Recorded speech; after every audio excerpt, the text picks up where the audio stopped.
Hello friends. आज की dictation है 80 WPM। डिक्टेशन स्टार्ट होगी 5 सेकेंड बाद। स्टार्ट। सभापति महोदय, मैं रक्षा मंत्रालय की मांगों का समर्थन करने के लिए खड़ा हुआ हूँ। वर्तमान घटनाओं से पता चलता है कि संसार का हर देश अपनी सुरक्षा के बारे में चिंतित है और उसके लिए हर प्रयत्न कर रहा है। इस दृष्टि से अन्य देशों की तरह हमारे देश में भी रक्षा मंत्रालय का महत्व है।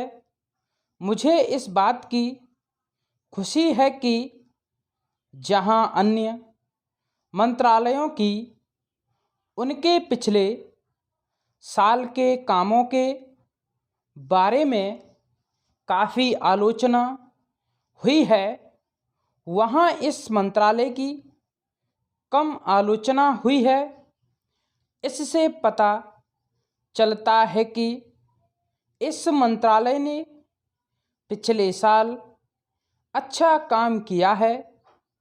मोटे तौर पर किसी भी देश की सुरक्षा नीति का लक्ष्य यह होता है कि दूसरे देशों, खास तौर से पड़ोसी देशों के साथ मित्रता के संबंध स्थापित हों और हम एक दूसरे के मामले में हस्तक्षेप न करें। लेकिन उसके साथ यह भी जरूरी होता है कि हम अपने देश की सीमाओं और अखंडता की रक्षा करें। इसलिए हमारे देश का यह कर्तव्य हो जाता है कि हम अपने पड़ोसियों के कार्यों पर पूरी नज़र रखें, क्योंकि आज तक हमारे देश पर जो संकट आए वे हमारे पड़ोसियों से आए हैं। 1965 में पाकिस्तान के साथ जो लड़ाई हुई और उसके बाद ताशकंद में जो समझौता हुआ, वह सिर्फ कागज़ पर ही रहा। पाकिस्तान ने उस पर कोई अमल नहीं किया। इस दृष्टि से बहुत ज़रूरी है कि हम अपने देश की सुरक्षा की हर तरह से व्यवस्था करें।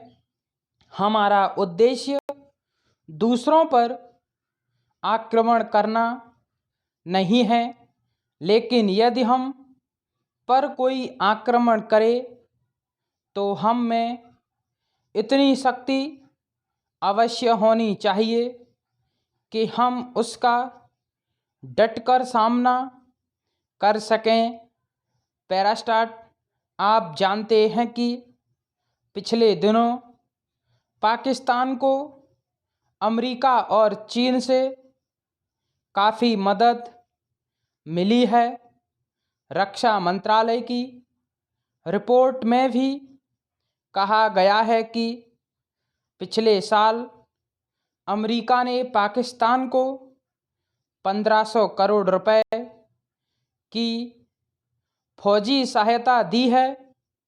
आज जहां हम फौजी सामान के लिए अपने कारखानों की मदद से अपनी शक्ति बढ़ाने का प्रयत्न कर रहे हैं, वहां पाकिस्तान संसार के देशों से फौजी सामान खरीद रहा है।